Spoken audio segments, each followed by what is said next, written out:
Thank you, Mayor Dahlred. Now we'll move to the question and answer portion of the segment of the evening. I'm going to open with one question, and then we'll turn it to you folks in the audience and see if you have any questions. So the first question, we'll start with Senator Lawson, is if elected, do you plan on working to repeal Obamacare?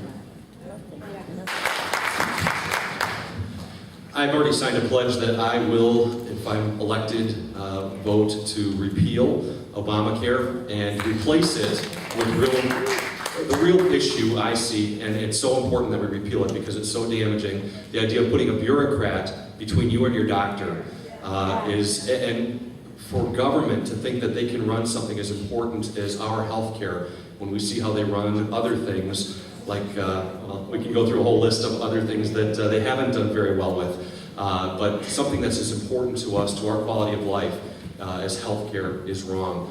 What frustrates me, and I'm frustrated with both parties on this, when Republicans had an opportunity, I wish they would have gone after one of the big problems with healthcare, and that's cost of healthcare. It's out of control. Lawsuit abuse is a big part of that. We need tort reform.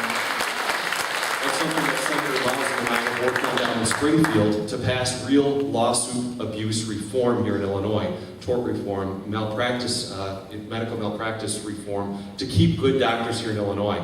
And we do need to address the cost of health care.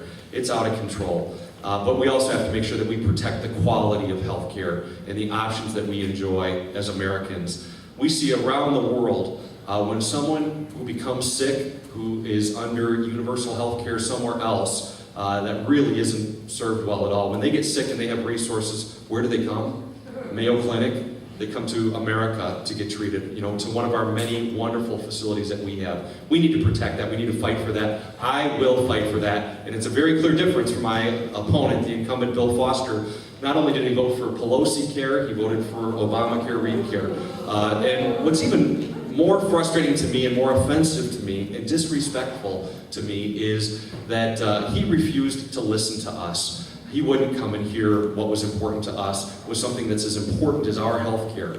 I will never do that. I will be available to you. I want to hear from you. Together, I know that we can pull this